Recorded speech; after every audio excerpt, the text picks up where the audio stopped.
नमस्कार दोस्तों, मैं हूं दीप्ति और आप सुन रहे हैं गुनाहों का देवता।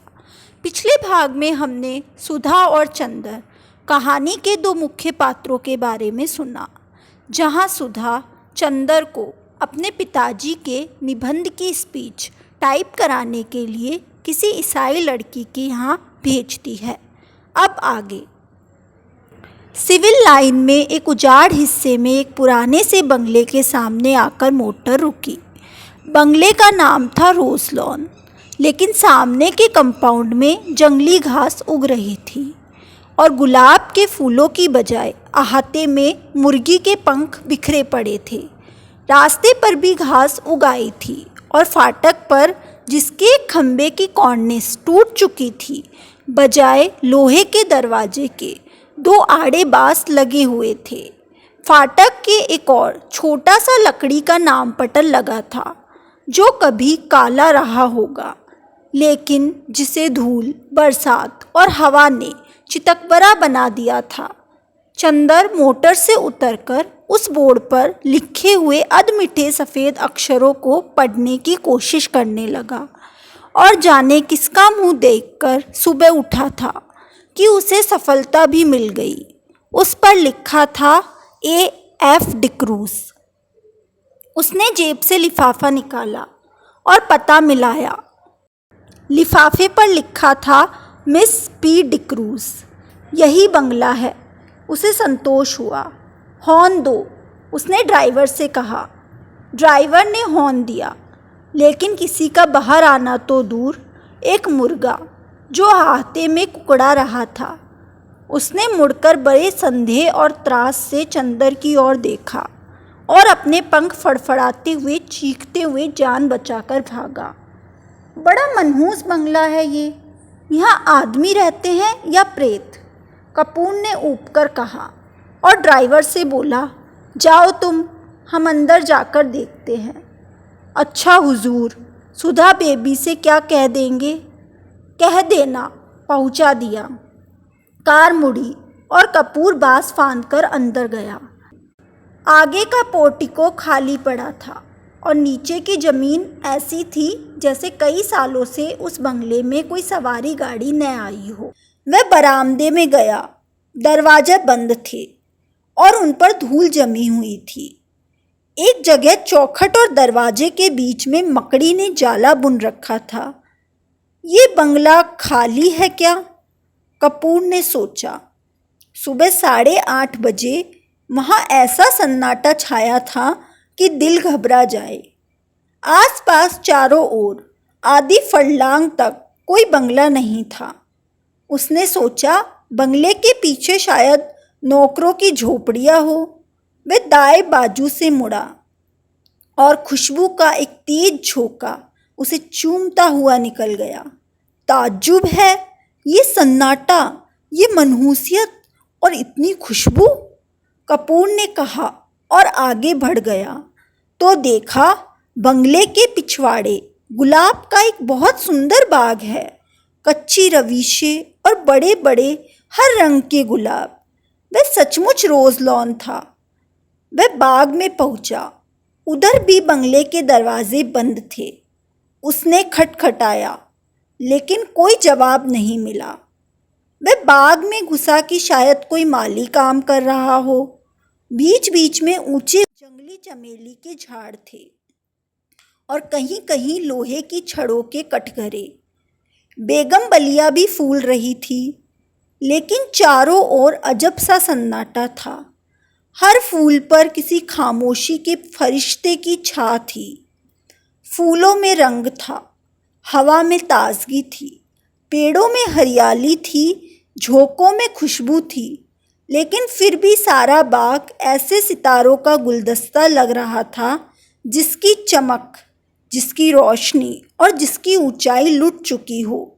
लगता था जैसे बाग का मालिक मौसमी रंगीनी भूल चुका था, क्योंकि नेस्टियम या स्वीट पी या फ्लाक्स कोई भी मौसमी फूल न था। सिर्फ गुलाब थे और जंगली चमेली थी और बेगम बलिया थी जो सालों पहले बोए गए थे, और उसी की काट छाट पर बाग चल रहा था। बागबानी में कोई नवीनता, कोई मौसम का उल्लास न था।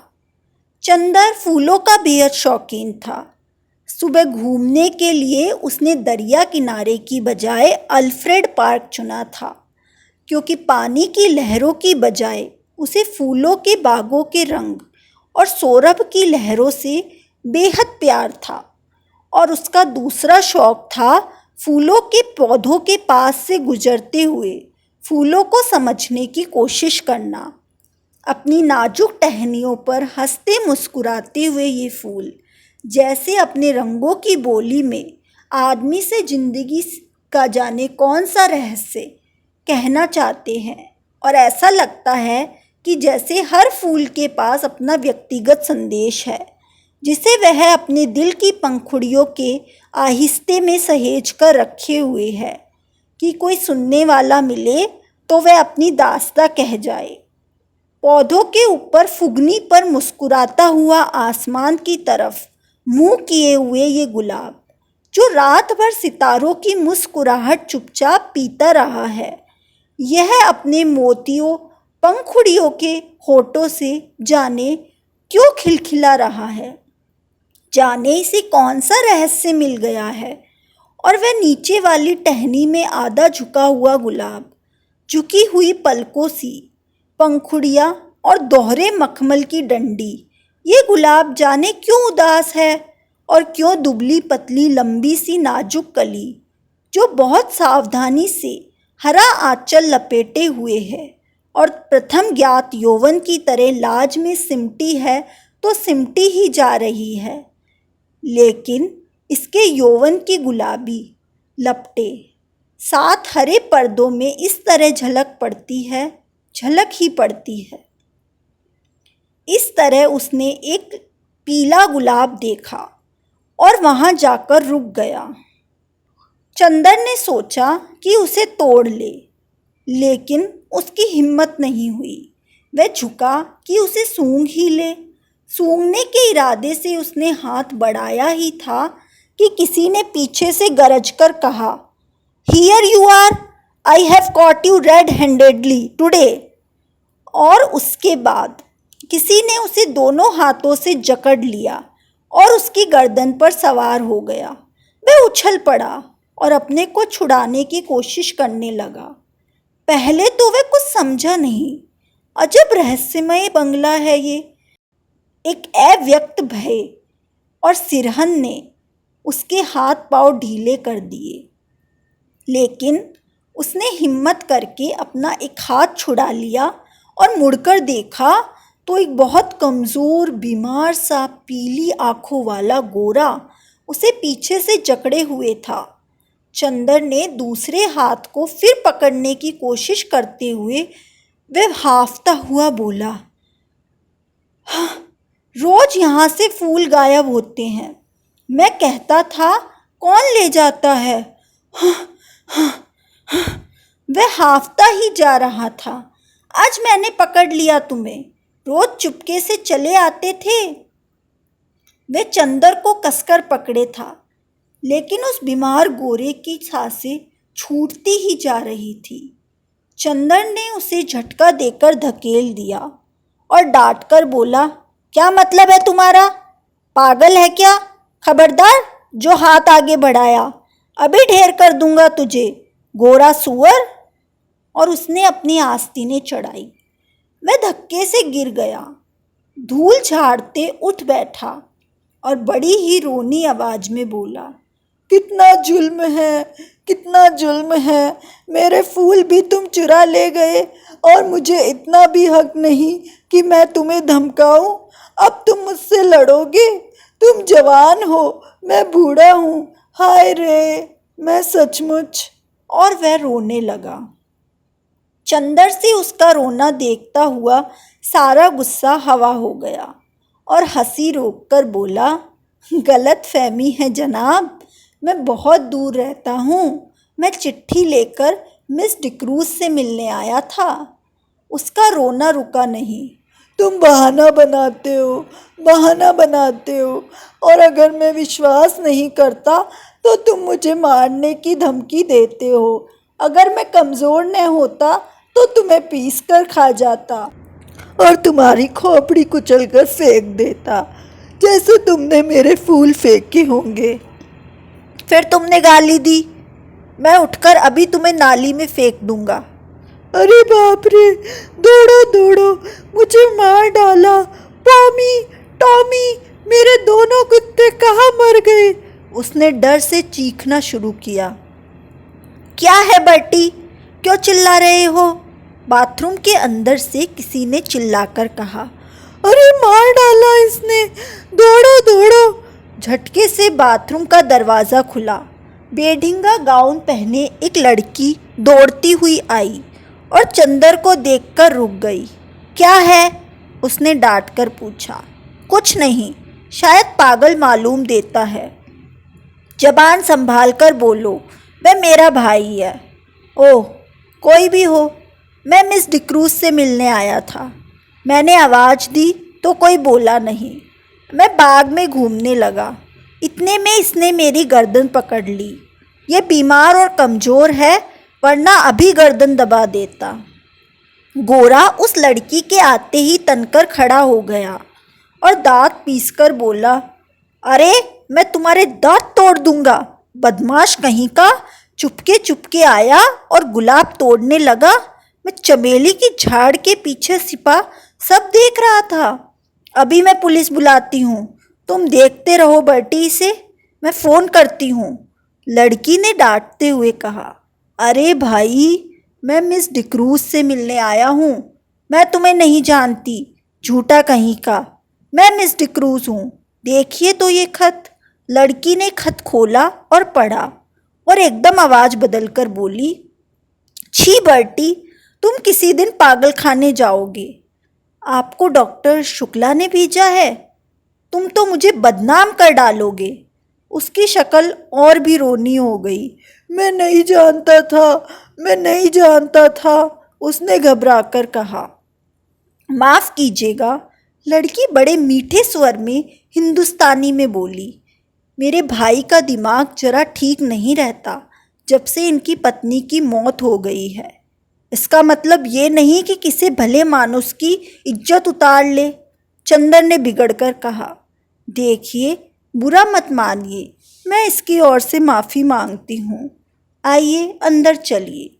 उसने चंदर का हाथ पकड़ लिया। उसका हाथ बेहद ठंडा था। वह नहाकर आई थी। उसके हाथ से तुषार स्पर्श से चंदर सिहर उठा और उसका हाथ झटक कर बोला, अफसोस आपका हाथ तो बर्फ है। लड़की चौंक गई।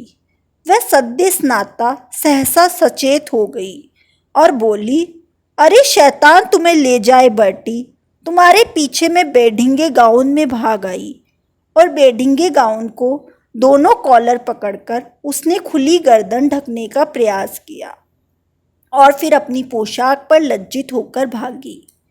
अभी तक गुस्से के मारे चंदर ने उस पर ध्यान नहीं दिया था, लेकिन उसने देखा कि वह 23 बरस की दुबली पतली तरुणी है। लहराता हुआ बदन, गले तक कटे हुए बाल, एंग्लो इंडियन होने के बावजूद गौरी नहीं है। चाय की तरह हल्की, पतली भूरी और तुर्श थी। भागते वक्त ऐसी लग रही थी जैसे छलकती हुई चाय। इतने में वह गोरा उठा और चंदर का कंधा छूकर बोला, माफ़ करना भाई, उसकी मेरी शिकायत मत करना। असल में ये गुलाब मेरी मृत पत्नी की याद है। जब इसका पहला पेड़ आया था तब मैं इतना ही जवान था जितने तुम, और मेरी पत्नी उतनी ही सुंदर थी और अच्छी थी जितनी पम्मी। कौन पम्मी? ये मेरी बहन प्रमीला डिक्रूज। ओहो, कब मरी आपकी पत्नी? माफ़ कीजिएगा, मुझे मालूम नहीं था। हाँ, मैं बड़ा अभागा हूँ, मेरा दिमाग कुछ खराब है। देखिए, कहकर उसने अपना सिर झुकाकर खोपड़ी चंदर के सामने कर दी और गिड़गिड़ाकर बोला, पता नहीं कौन मेरे फूल चुरा ले जाता है। अपनी पत्नी की मृत्यु के बाद 5 साल तक मैं इन फूलों को संभाल रहा हूँ। हाय रे मैं। जाइए, पम्मी बुला रही है। पिछवाड़े के सहन के बीच का दरवाज़ा खुल गया। और पम्मी कपड़े पहनकर बाहर झांक रही थी। चंदर आगे मुड़ा और गोरा मुड़कर गुलाब और चमेली की झाड़ में खो गया। चंदर गया और कमरे में पड़े हुए सोफे पर बैठ गया। पम्मी, जो फ्रांसिस खुशबू से महक रही थी, होठों पर हल्की लिपस्टिक की झलक मात्र थी, लंबे नाखूनों पर हल्की नेल पेंट। वह आई, निसंकोच भाव से उसी सोफे पर कपूर के बगल में बैठ गई और मुलायम आवाज में बोली, मुझे बहुत दुख है मिस्टर कपूर, आपको बहुत तवल्लत उठानी पड़ी। चोट तो नहीं आई? नहीं नहीं, कोई बात नहीं। कपूर का सारा गुस्सा हवा हो गया। कोई भी लड़की निसंकोच भाव से, इतनी अपनापन से सहानुभूति दिखाए और माफ़ी मांगे तो उसके सामने कौन पानी पानी नहीं होगा।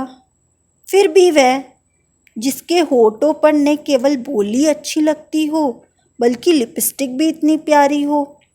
लेकिन चंदर की एक आदत थी, कुछ भी हो जाए कम से कम वह ये अच्छी तरह जानता था कि नारी जाति से व्यवहार करते समय कितनी ढील देनी चाहिए, कितना कसना चाहिए, कब सहानुभूति से उसे झुकाया जा सकता है, कब अकड़कर।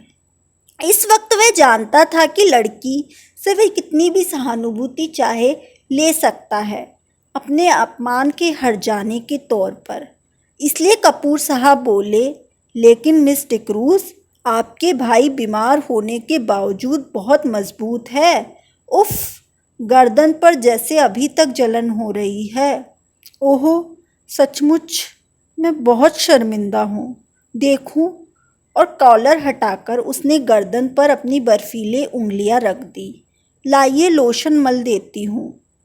धन्यवाद धन्यवाद, इतना कष्ट न कीजिए, आपकी उंगलियां गंदी हो जाएगी, कपूर ने बड़ी शालीनता से कहा।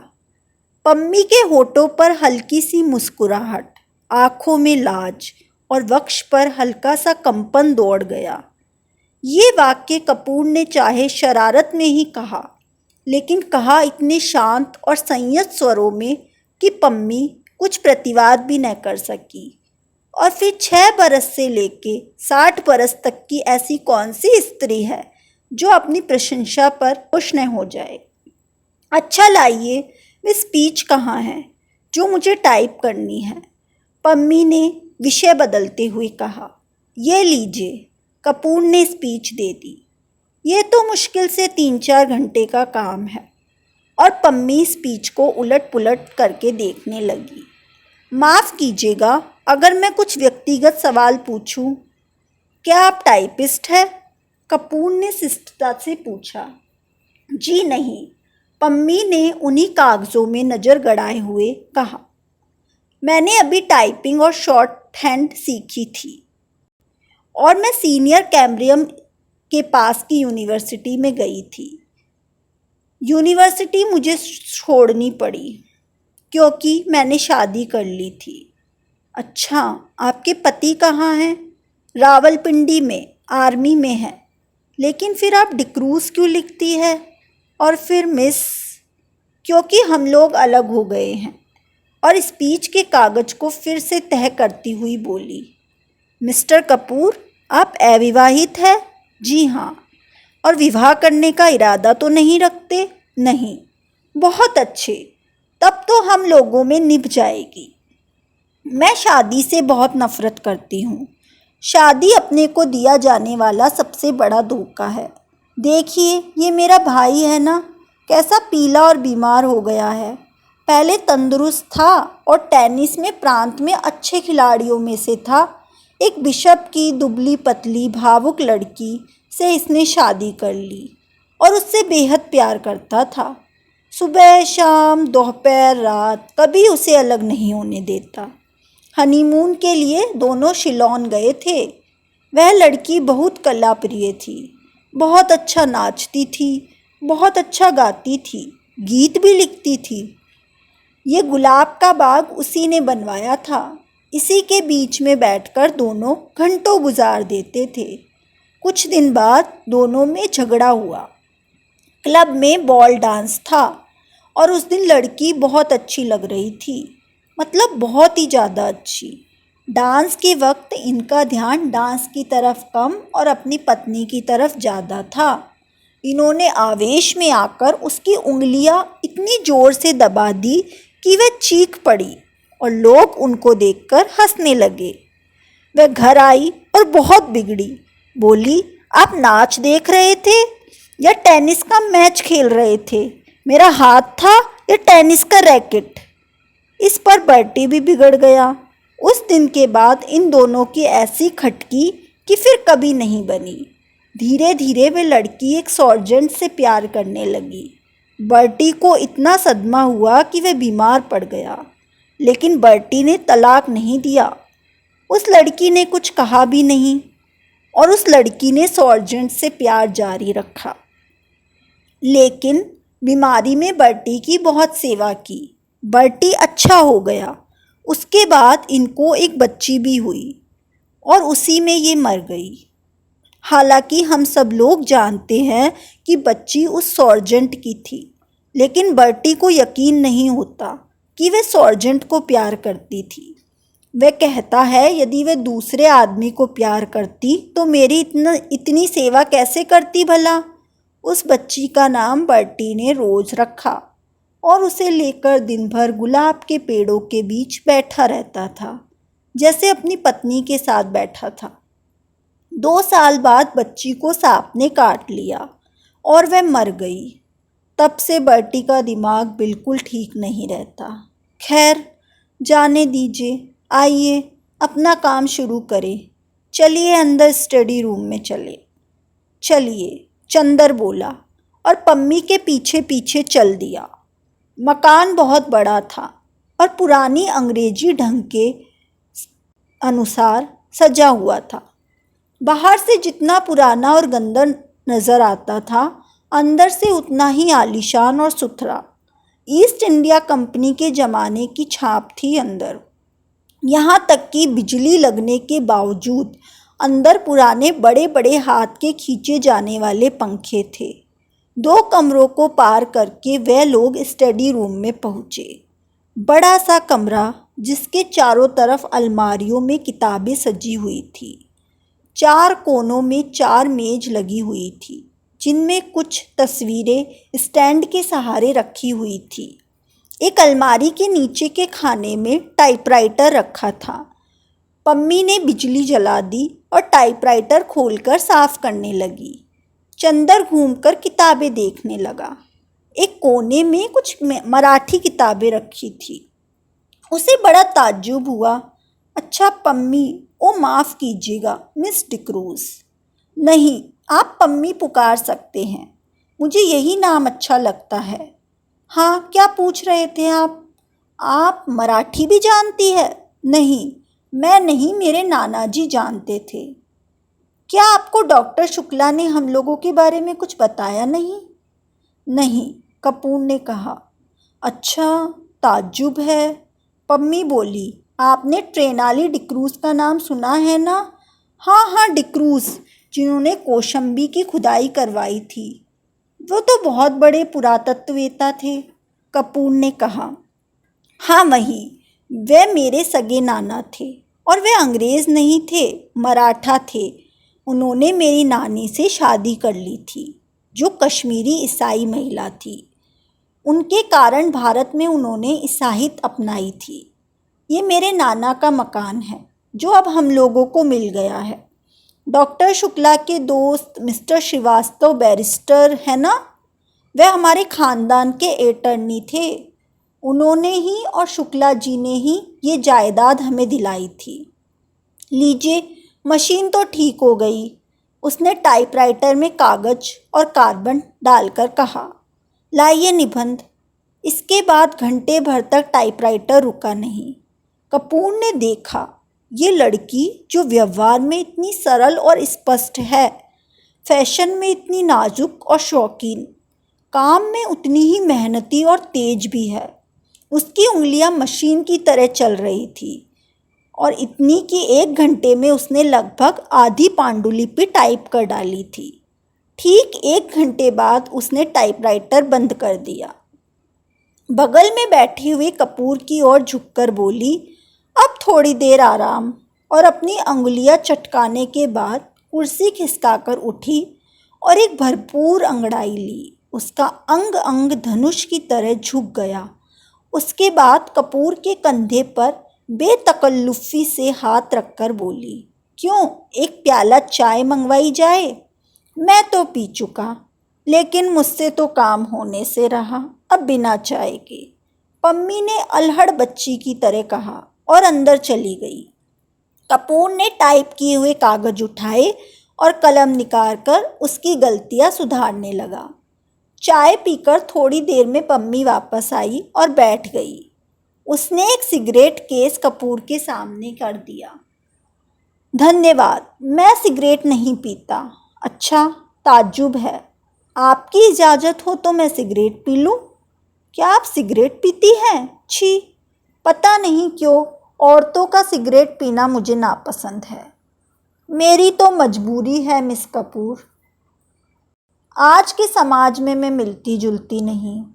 अपने विवाह के बाद और तलाक के बाद मुझे एंग्लो इंडियन समाज से नफ़रत हो गई है। मैं अपने दिल से हिंदुस्तानी हूँ, लेकिन हिंदुस्तानियों से घुलना मिलना हमारे लिए संभव नहीं। घर में अकेली रहती हूँ। सिगरेट और चाय से तबीयत बदल जाती है। किताबों का मुझे शौक़ नहीं है। तलाक के बाद आपने पढ़ाई जारी क्यों नहीं रखी? कपूर ने पूछा। मैंने कहा ना, किताबों का मुझे शौक़ नहीं है बिल्कुल, पम्मी बोली। और मैं अपने को आदमियों में घुलने मिलने लायक नहीं पाती। तलाक के बाद साल भर तक मैं अपने घर में बंद रही। मैं और बर्टी, सिर्फ बर्टी से बात करने का मौका मिला। बर्टी मेरा भाई, वह भी बीमार और बूढ़ा, कहीं कोई तकल्लुफ़ की गुंजाइश नहीं। अब मैं हर एक से बेतकल्लुफ़ी से बात करती हूँ तो लोग मुझ पर हंसते हैं। कुछ लोग मुझे सभ्य समाज के लायक नहीं समझते। कुछ लोग उसका गलत मतलब निकालते हैं। इसलिए मैंने अपने को बंगले में कैद कर लिया है और आज आप आए। आज पहली बार मैंने आपको देखा। मैं समझ ही नहीं पाई कि आपसे कितना दुराव रखना चाहिए। अगर आप भले मानस न हो तो आप इसका गलत मतलब निकाल सकते हैं। अगर यही बात है तो कपूर हंसकर बोला, संभव है कि मैं भले मानस बनने की जगह एक गलत मतलब निकालना ज़्यादा पसंद करूं। तो संभव है मैं मजबूर होकर आपसे भी ना मिलूं। पम्मी गंभीरता से बोली। नहीं मिस डिक्रूज़, नहीं, आप पम्मी कहिए, डिक्रूज़ नहीं, पम्मी सही। आप गलत न समझे, मैं मजाक कर रहा हूँ, कपूर बोला। इतनी देर में समझ गया था वह कि ये कोई साधारण ईसाई छोकरी नहीं है। इतने में बर्टी लड़खड़ाता हुआ हाथ में धूल सना खुरपा लिए आया और चुपचाप खड़ा हो गया और अपनी धुंधली पीली आंखों से एकटक कपूर को देखने लगा। कपूर ने एक कुर्सी खिसका दी और कहा, आइए। पम्मी उठी और बर्टी के कंधे पर हाथ रखकर उसे सहारा देकर कुर्सी पर बिठा दिया। बर्टी बैठ गया और आंखें बंद कर ली। उसका बीमार कमज़ोर व्यक्तित्व जाने कैसा लगता था कि पम्मी और कपूर दोनों चुप हो गए। थोड़ी देर बाद बर्टी ने आंखें खोली और बहुत करुण स्वर में बोला, पम्मी, तुम नाराज़ तो नहीं हो? मैंने जानबूझकर तुम्हारे मित्र का अपमान नहीं किया था। अरे नहीं, पम्मी ने उठकर बर्टी का माथा सहलाते हुए कहा, मैं तो भूल गई और कपूर भी भूल गए। अच्छा, धन्यवाद। पम्मी, अपना हाथ इधर लाओ।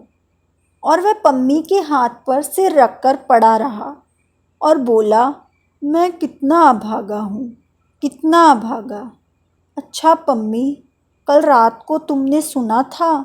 वह आई थी और पूछ रही थी, बर्टी, तुम्हारी तबीयत अब ठीक है? मैंने झट से अपनी आंखें ढक ली, कहीं मेरी आंखों का पीलापन ना देख ले। मैंने कहा, तबीयत अब ठीक है, मैं अच्छा हूँ। तो उठी और जाने लगी। मैंने पूछा, कहाँ चली? तो बोली, सॉर्जेंट के साथ जरा क्लब जा रही हूँ। तुमने सुना था पम्मी? कपूर स्तब्ध सा दोनों की ओर देख रहा था। पम्मी ने कपूर को इशारा करते हुए कहा, हाँ, हमसे मिली थी, लेकिन बर्टी वे सॉर्जेंट के साथ नहीं गई थी। हाँ तो? बर्टी की आंखें चमक उठी। उसने उल्लास भरे स्वर में पूछा। मैं बोली, बर्टी के ये गुलाब सॉर्जेंट से ज़्यादा प्यारे हैं। पम्मी बोली, अच्छा? मुस्कुराहट से बर्टी का चेहरा खिल उठा। उसकी पीली पीली आंखों और धंस गई और दांत बाहर झांकने लगी। हैं? और क्या कहा उसने? बताओ तो। उसने कहा, ये गुलाब सॉर्जेंट से ज़्यादा प्यारे हैं। और फिर इन्हीं गुलाबों पर नाचती रही और सुबह इन्हीं गुलाबों में छिप गई। तुम्हें कहीं किसी गुलाब में तो नहीं मिली? नहीं। तुम्हें किसी फूल में तो नहीं मिली? बर्टी ने बच्चों के भोले विश्वास के स्वर से कपूर से पूछा। चंदर चौंक उठा। पम्मी और बर्टी की इन बातों पर उसका मन बेहद भर आया था। बर्टी की मुस्कुराहट पर उसकी नसें थरथरा उठी थी। नहीं, मैंने नहीं देखा, चंदर ने कहा। बर्टी ने फिर मायूसी से सिर झुका लिया और आंखें बंद कर ली और कहराती हुई आवाज़ में बोला, जिस फूल में वे छुप गई थी उसी को किसी ने चुरा लिया होगा। फिर सहसा वह तनकर खड़ा हो गया और पुचकारते हुए बोला, जाने कौन ये फूल चुराता है। अगर मुझे एक बार मिल जाए तो मैं उसका खून पी लूँ। उसकी उंगली को काटते हुए कहा और उठकर लड़खड़ाता हुआ चला गया। वातावरण इतना भारी हो गया था कि फिर पम्मी और कपूर ने कोई बात नहीं की। पम्मी ने चुपचाप टाइप करना शुरू किया और कपूर चुपचाप बर्टी की बातें सोचता रहा। आधे घंटे बाद टाइपराइटर खामोश हुआ तो कपूर ने कहा, पम्मी, मैंने जितने लोग देखे हैं उनमें शायद बर्टी सबसे विचित्र है और सबसे दयनीय भी। पम्मी खामोश रही। फिर उसी लापरवाही से अंगड़ाई लेते हुए बोली, मुझे बर्टी की बातों पर जरा भी दया नहीं आती। मैं उसको दिलासा देती हूँ क्योंकि वे मेरा भाई है और बच्चों की तरह नासमझ और लाचार है। कपूर चौंक गया। वह पम्मी की ओर आश्चर्य से चुपचाप देखता रहा, कुछ बोला नहीं। क्यों? तुम्हें ताज्जुब क्यों होता है? पम्मी ने कुछ मुस्कुराकर कहा, लेकिन मैं सच कहती हूँ, मैं बहुत गंभीर हो गई। मुझे जरा तरस नहीं आता इस पागलपन पर। क्षण भर चुप रही, फिर जैसे बहुत तेजी से बोली, तुम जानते हो उसके फूल कौन चुराता है? मैं उसके फूल तोड़कर फेंक देती हूँ। मुझे शादी से नफरत है। शादी के बाद होने वाली धोखेबाजी से नफरत है और उस धोखेबाजी के बाद उस झूठ मूठ की याद और बेईमानी के पागलपन से नफरत है। और ये गुलाब, ये फूल, ये क्यों मूल्यवान है? इसलिए ना कि इसके साथ बर्टी की ज़िंदगी की इतनी बड़ी ट्रेजेडी जुड़ी हुई है। अगर एक फूल के खूबसूरत होने के लिए आदमी की ज़िंदगी में इतनी बड़ी ट्रेजेडी आए तो लानत है इन फूलों की खूबसूरती पर। मैं नफ़रत करती हूँ इनसे, इसलिए मैं किताबों से नफ़रत करती हूँ। एक कहानी लिखने के लिए कितनी कहानियों की ट्रेजेडी बर्दाश्त करनी होती है। पम्मी चुप हो गई। उसका चेहरा सुर्ख हो गया। थोड़ी देर बाद उसका तेज उतर गया और वह आवेश पर खुद शर्मा गई। उठकर वह कपूर के पास गई और उसके कंधे पर हाथ रखकर बोली, बर्टी को मत कहना, अच्छा? कपूर ने सिर हिलाकर स्वीकृति दी और कागज़ समेटकर खड़ा हुआ। पम्मी ने उसके कंधे पर हाथ रखकर उसे अपनी ओर घुमाकर कहा, देखो, पिछले 4 साल से मैं अकेली थी, किसी दोस्त का इंतज़ार कर रही थी। तुम आए और दोस्त बन गए। अब अक्सर आना, ठीक है? कपूर गंभीरता से उसकी ओर देखा और कहा, अच्छा। डॉक्टर शुक्ला को मेरा अभिवादन कहना। कभी यहाँ ज़रूर आए। आप कभी चलिए, वहाँ उनकी लड़की रहती है, आप उससे मिलकर खुश होंगी। पम्मी उसके साथ फाटक तक पहुँची तो बर्टी एक चमेली की झाड़ की टहनियों में हटा हटाकर कुछ ढूंढ रहा था। पम्मी को देखकर पूछा उसने, तुम्हें याद है वह चमेली की झाड़ में तो नहीं छिपी थी? कपूर को पता नहीं क्यों जल्दी पम्मी को अभिवादन किया और वह चला गया।